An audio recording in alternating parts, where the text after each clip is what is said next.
Boa noite a todos, que Jesus nos abençoe.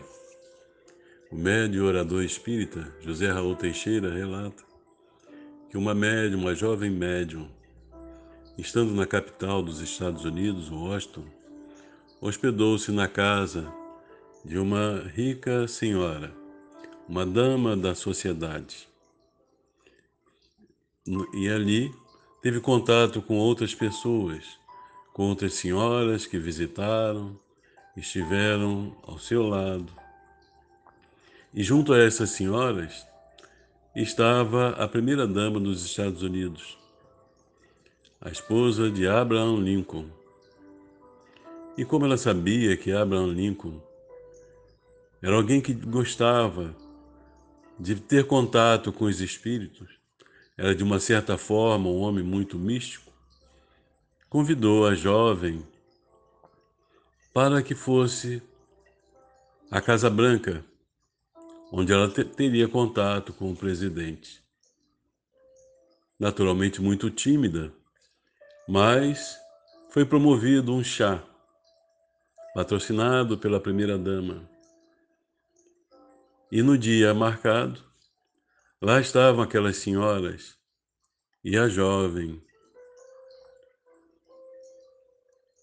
Alguém, em determinado momento, após a apresentação da jovem ao presidente, perguntou-lhe se porventura não havia nenhum espírito por ali que quisesse dizer algo para o presidente.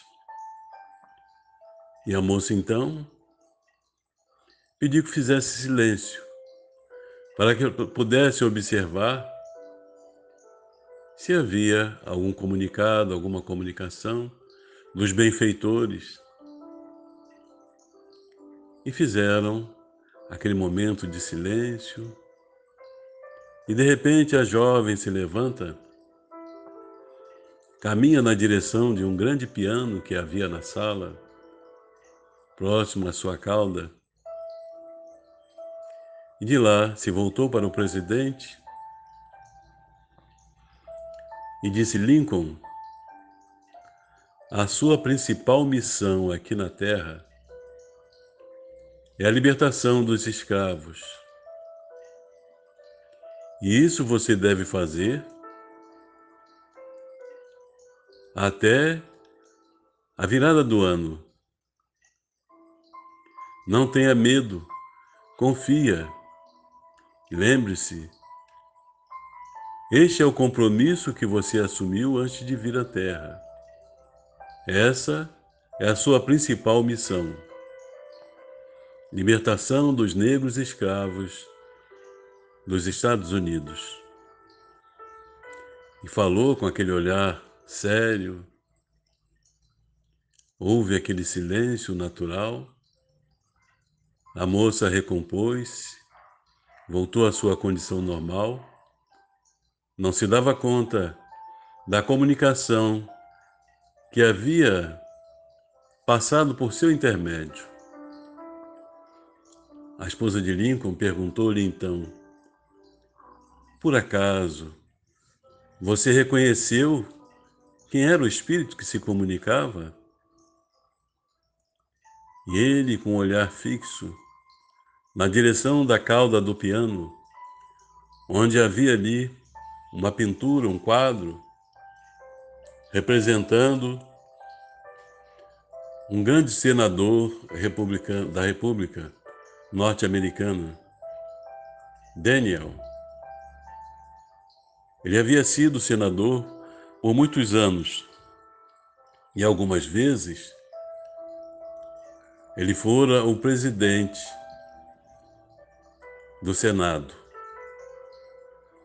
Acontece que todas as vezes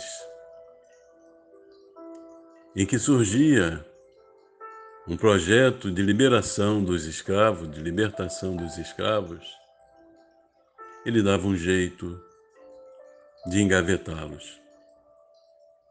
Portanto, meus irmãos, naquele momento, ele já estava numa outra posição, numa outra postura. Havia, no mundo espiritual, descoberto o equívoco que ele havia cometido, e veio então incentivar a Abraham Lincoln para que providenciasse a libertação dos escravos até a virada do ano. E conforme a história, no dia 2 de janeiro, ele assinou a libertação dos escravos, apesar de todas as perseguições, de tudo aquilo que havia acontecido em termos de ameaça. Mais adiante, ele estava num teatro e ali compareceu John Bus, antigo ator americano. Ele teve acesso ao teatro naquele dia especial justamente por esta condição, por ter sido um ator. E da mesma forma teve acesso ao camarote principal. Acontece que ele era escravocrata e mantinha sentimento de ódio por Abraham Lincoln, justamente por ter promovido a libertação da escravatura. Ao se aproximar do presidente, bradou Lincoln, e o presidente voltou-se para ele quando recebeu dele um tiro e no dia seguinte veio a desencarnar. Quase um século depois, um jovem reverendo trabalha incansavelmente para acabar com o apartheid nos Estados Unidos. Os negros tinham que andar em calçadas diferentes dos brancos. Se estivesse num ônibus ou num trem, se não houvesse lugar, se houvesse um branco de pé, o negro teria que levantar-se para ceder o seu lugar. Esse jovem marchou sobre Washington e deixou eternizada uma frase: I have a dream. Eu tenho um sonho de ver todos os americanos vivendo como irmãos. Trata-se de Martin Luther King. Segundo José Raul Teixeira, John Bus reencarnado. Aquele mesmo que tirara a vida do presidente, defendendo a escravatura,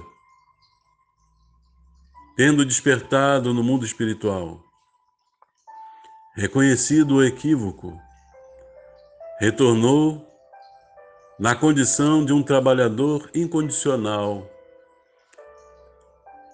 pela liberdade total dos negros americanos. Reconhecido e respeitado mundialmente. Aos 39 anos, retornou ao mundo espiritual, também vítima de um assassinato, resgatando assim o débito que havia assumido, não somente com relação ao crime que havia cometido, mas como a perseguição aos negros. Agora ele próprio havia reencarnado nessa condição, o que nos proporciona o saber que Deus está conosco, nos perdoará sempre e nos propiciará oportunidades para nos redimirmos. Preconceitos, um equívoco que se comete, pois que a cada dia, tendo novas oportunidades, poderemos estar na condição do outro, na nova reencarnação. Se brancos hoje, amanhã negros, se negros, amanhã brancos, se homens, amanhã mulheres e vice-versa. Não existe pena eterna, castigo eterno. Existem oportunidades e tudo está ao nosso encargo: o despertamento, o arrependimento e o desejo sincero de refazer a trajetória para alcançarmos a plenitude. Que o Senhor nos abençoe, nos fortaleça sempre, esteja sempre ao nosso lado, para alcançarmos os objetivos propostos antes da reencarnação. Muita paz.